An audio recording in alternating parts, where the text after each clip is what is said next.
Today we discuss about Coulomb's law.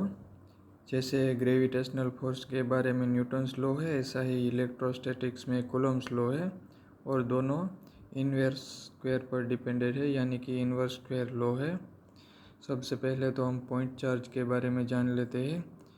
हम जानते हैं और इलेक्ट्रोस्टैटिक्स में हम मोस्टली जो चार्ज के साथ डील करते हैं उस चार्ज की साइज या उसका डायमेंशन उनके बीच के सेपरेशन डिस्टेंस के कंपेयर में बहुत स्मॉल होता है।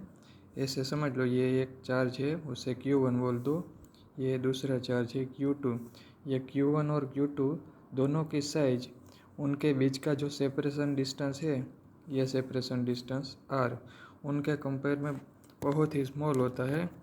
इसलिए ये दोनों चार्ज को पॉइंट चार्ज के रूप में कंसीडर किया जाता है। और ये कूलम्स का लॉ है, वो दो चार्ज के बीच में लगने वाला फोर्स के बारे में क्वांटिटेटिव स्टेटमेंट है।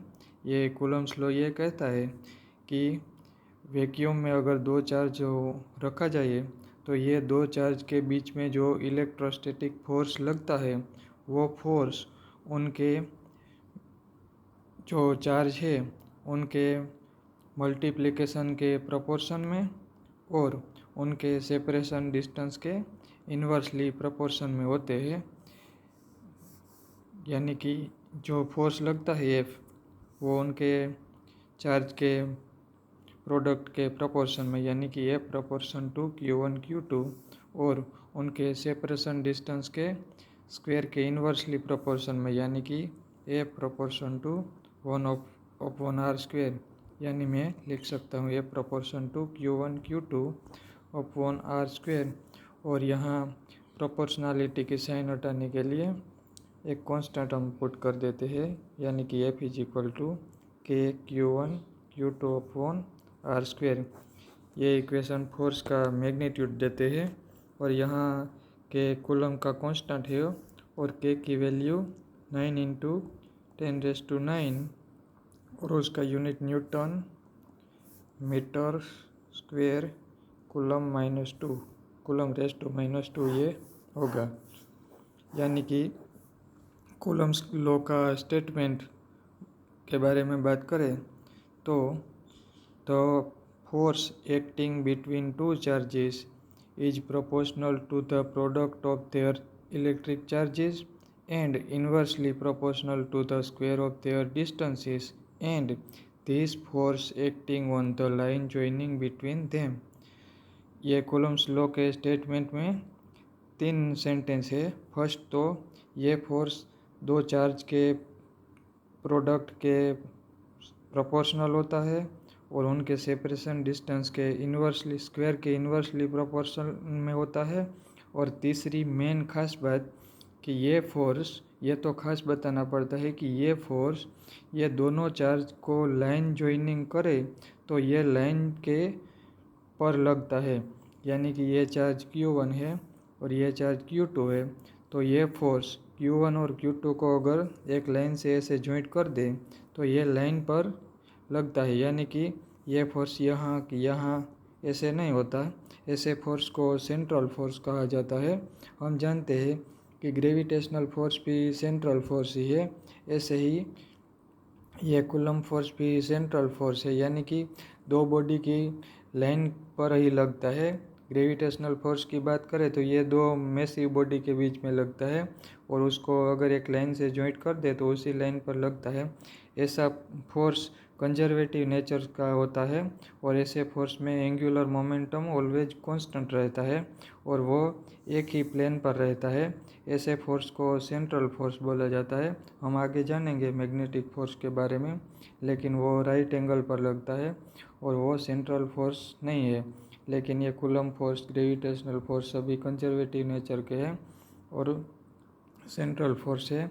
इसलिए ये दो बॉडी की, यानी कि दो चार्ज के बीच में जो अगर हम लाइन ड्रॉ कर दें तो उसी लाइन पर लगता है। यानी कि कूलम्स लॉ में कहना पड़ता है कि ये दो चार्ज के प्रोडक्ट के प्रोपोर्शन में, उनके सेपरेशन डिस्टेंस के स्क्वायर के इन्वर्सली प्रोपोर्शन में और ये दोनों चार्ज बॉडी के बीच में जो लाइन ज्वाइनिंग है उसी लाइन पर एक्टिंग होता है।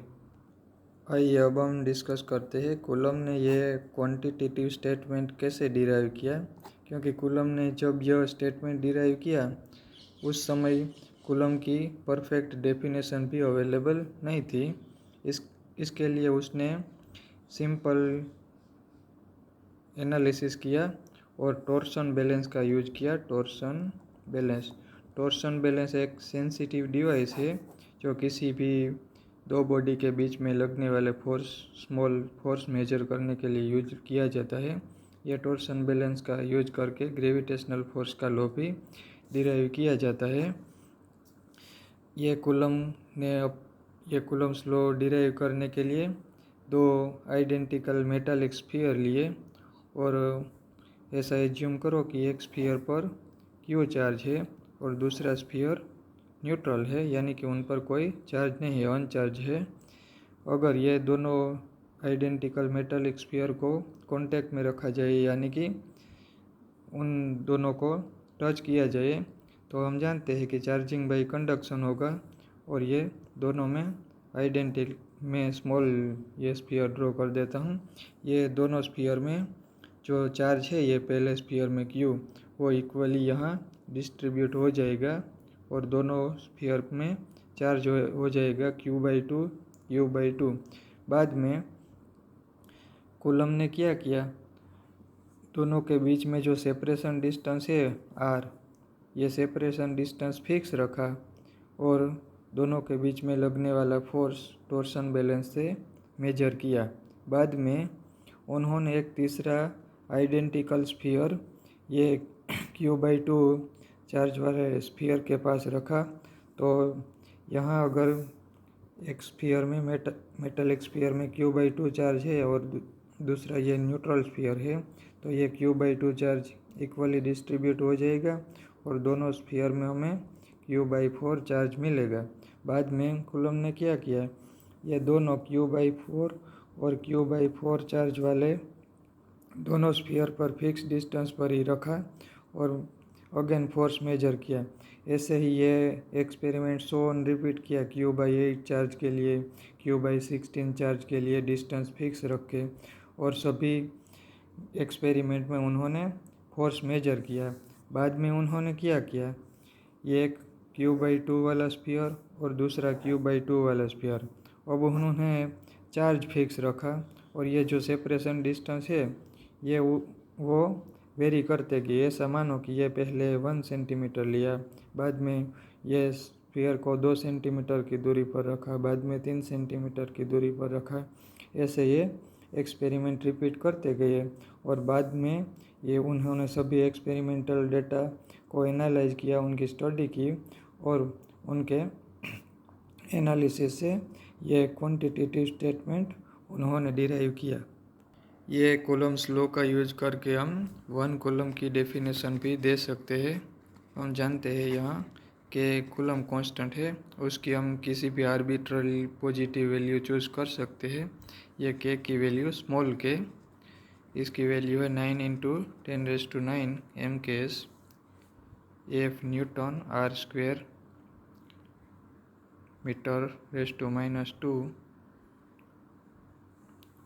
मीटर⁻² और कूलम⁻²। अगर ये वैल्यू हम के की ले लें और चार्ज Q1 = Q2 = 1 यूनिट ले लें और डिस्टेंस R = 1 मीटर ले लें, तो ऐसे में आएगा F =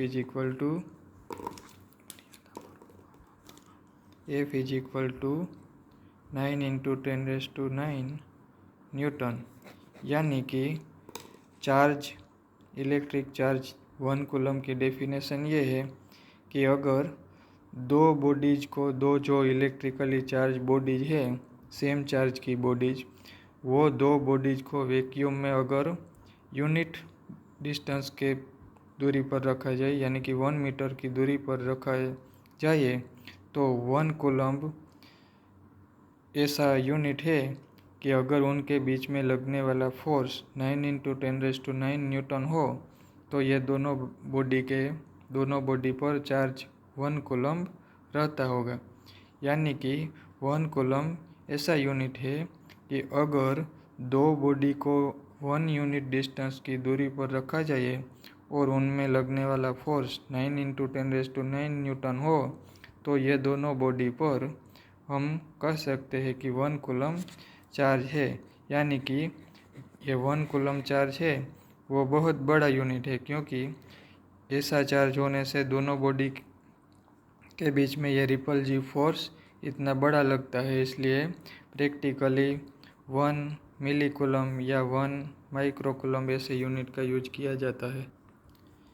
for convenience in electrostatic K is equal to take 1/4 pi epsilon 0, or therefore we can write Coulomb's law as F is equal to 1/4 pi epsilon 0 Q1 Q2 upon R square. Here epsilon 0 is known as permittivity of vacuum and its value is 8.854 into 10⁻⁻12 Coulomb square Newton inverse मीटर⁻²। हम जानते हैं कि force vector quantity है, इसलिए यह अच्छा रहेगा कि कूलम्ब्स के लॉ को वेक्टर फॉर्म में डिनोट किया जाए। अब हम पहले वेक्टर नोटेशन के बारे में बात कर लेते हैं। मान लो कि ये ओरिजिन पॉइंट है O, और उनसे ये एक चार्ज रखा है वैक्यूम में। उनके जो पोजीशन वेक्टर है, मान लो ये चार्ज Q1 है, ये पोजीशन वेक्टर R1। ऐसा एक दूसरा चार्ज है Q2, इसका पोजीशन वेक्टर R2। यानी कि ये दोनों के बीच के सेपरेशन डिस्टेंस R2 - R1 या R1 - R2 होगा। हम ऐसे एक वेक्टर अगर ड्रॉ कर दे लीडिंग फ्रॉम 1 to 2, यानी कि ये डायरेक्शन में आएगा वेक्टर 1 फ्रॉम 2, यानी कि ये वेक्टर, उसे हम अगर R21 बोल दे तो R21 इज इक्वल टू होगा R2 - R1। ये सारे के सारा वेक्टर है, ये ऐसा वेक्टर, ये वेक्टर R21। और अगर हम वेक्टर लीडिंग फ्रॉम 2 to 1 को ड्रॉ करें तो ये होगा R12, और ये ऐसे आएगा R12 मीन्स R1 - R2। और अगर चार्ज Q2 पर लगने वाले फोर्स को, चार्ज Q2 पर ड्यू टू Q1 लगने वाले फोर्स को F21 से डिनोट कर दे, यानी कि F21 means force on charge Q2 due to Q1, और Q1 पर लगने वाले फोर्स को F12 से डिनोट कर दे। F12 means force on Q1 due to Q2 से डिनोट कर दे, तो हम कूलम्ब्स का लॉ वेक्टर फॉर्म में लिख सकते हैं। हम जानते हैं कि किसी भी वेक्टर में डायरेक्शन नोट करने के लिए यूनिट वेक्टर का यूज किया जाता है, और unit vector is equal to ये वेक्टर अपॉन उसका मैग्नीट्यूड होता है। यहाँ हम R21 या R12 के बारे में बात करें तो ये R21 इज इक्वल टू ये वेक्टर R21 और उनका मैग्नीट्यूड ऐसा होगा। और हम जानते हैं कि R12 और R21 यानी कि R2 - R1 और R1 - R2, यानी कि ये जो यूनिट वेक्टर है, मैं ऐसे सिंबल में लिखता हूँ R21 is equal to -R12 होगा। अब हम ये नोटेशन का यूज करके कूलम्ब्स का लॉ लिख सकते हैं, यानी कि F12 means force on charge 1 due to charge 2 is equal to 1/4 pi epsilon 0 charge Q1 Q2 upon separation distance R12 square और डायरेक्शन R12। हम ऐसे लिख सकते हैं, और ये इक्वेशन से हम इम्पोर्टेंट कंक्लूजन डिराइव कर सकते हैं।